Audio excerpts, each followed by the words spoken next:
mudflats.net, and if you haven't been there, if you haven't read what Jeannie's take is on the world, then you should just join the Taliban, because she's that good.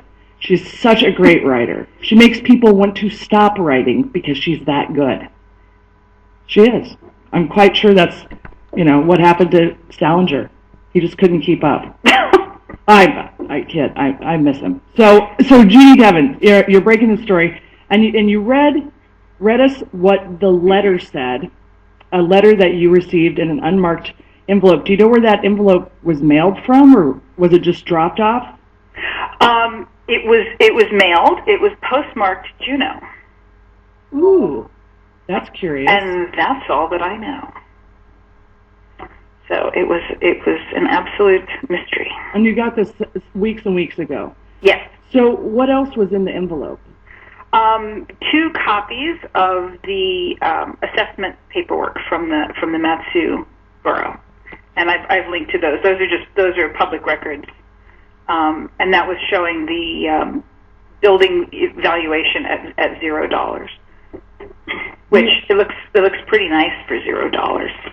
So you actually did you go on Google Earth? You could see because this isn't a place that you just drive up to unless you're on a snow machine or an airplane. Correct. Yes, I don't believe that there's any road access. I'm not entirely sure on that, but it appears that there is no direct road access to the property. So it's fairly out there, which is, and certainly they're not the only people that have a cabin and haven't volunteered that information to the to tax assessors. Right. Because you can't, it's difficult to verify, and that's the kind of thing where you really have to go on the honor system. Oh, well, that makes it awkward. Yeah. Well, and borough taxes. I grew up in a borough. I grew up in the Kenai Peninsula borough, and those borough taxes pay for schools. They pay for local roads. Right. The sort of local governing that needs to happen there. And, people don't like to pay them. They just don't. People don't. Well, nobody likes to pay taxes, but they like the things that taxes provide. Right. So this area is in the Matsu area. Yes. So it wouldn't be very expensive, I can't imagine, to say, okay, we've put up 2 different cabins. And when we say cabins, you actually have a picture posted. I do, and this is part of what took so long to get the story posted from when I got the envelope, because I didn't want to just, put something up without, trust but verify. So through a series of wonderful back channels, I actually managed to get a picture of one of the cabins from about 2 years ago. So you can see what that looks like. At least over $0. Oh yes, if that's $0, I'll take 2. I'll take 2 and a snow machine shop. Yes, absolutely. So apparently they've got 3 structures on there. I understand that they also have like an outside steam bath sort of thing. And we have a caller that's calling in that knows a bit about Safari Lake. Mark, welcome to the show. Yes, Shannyn. Yes? Yeah, it's about 11 miles in from the Petersville Road. It's on Snow Machine. My family has 2 cabins on that lake across from the Palins. And I think that's probably a little bit less of an assessment of $30,000. I mean more. The actual property and cabin is actually more than $30,000.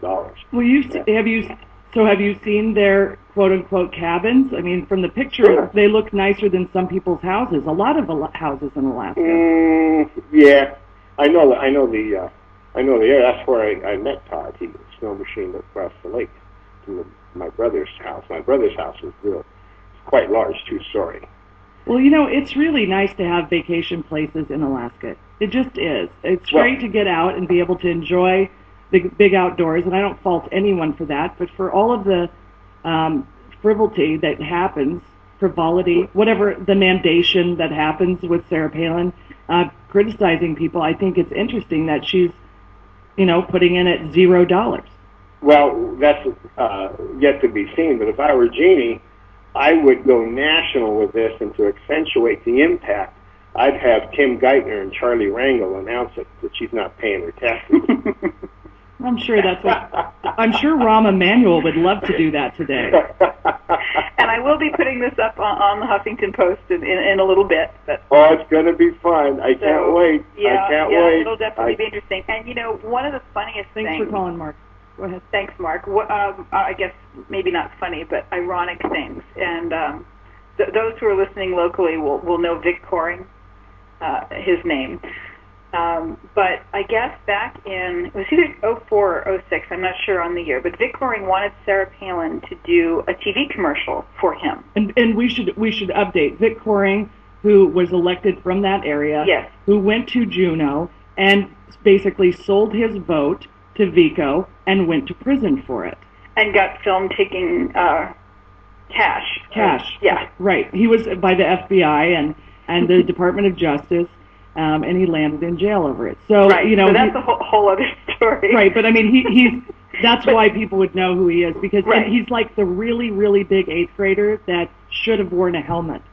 He's like, he doesn't really understand a lot of things, especially explained to him in court. But anyway, So he wanted, and this is before all of this happened, so he wanted Sarah Palin's endorsement in a TV commercial for his re-election campaign, and she declined. And here's the quote. This is great. This is from the Daily News back in October of 04. Okay, so he's running for in 04.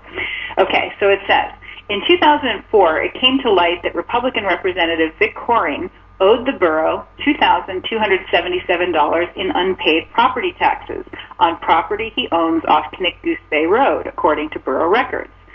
That bothered, and here's the quote from the Daily News, that bothered former Wasilla Mayor Sarah Palin enough that she declined a campaign request to do a pro-Coring TV commercial. As a former mayor, Palin said, it made her uncomfortable to back someone with unpaid taxes when the city relies on property taxes, unquote. So it just, you can't write it better than this.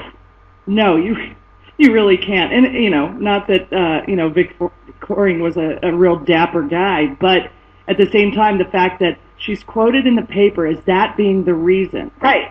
As standing on principle, as sticking her flag in the sand and saying, if you are depriving your community of this much-needed revenue that you owe, then I can't support you.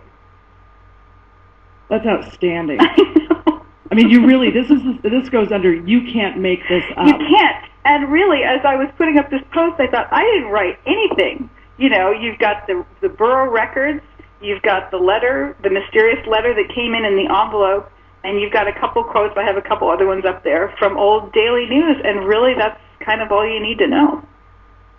Well, what do you think happened since then?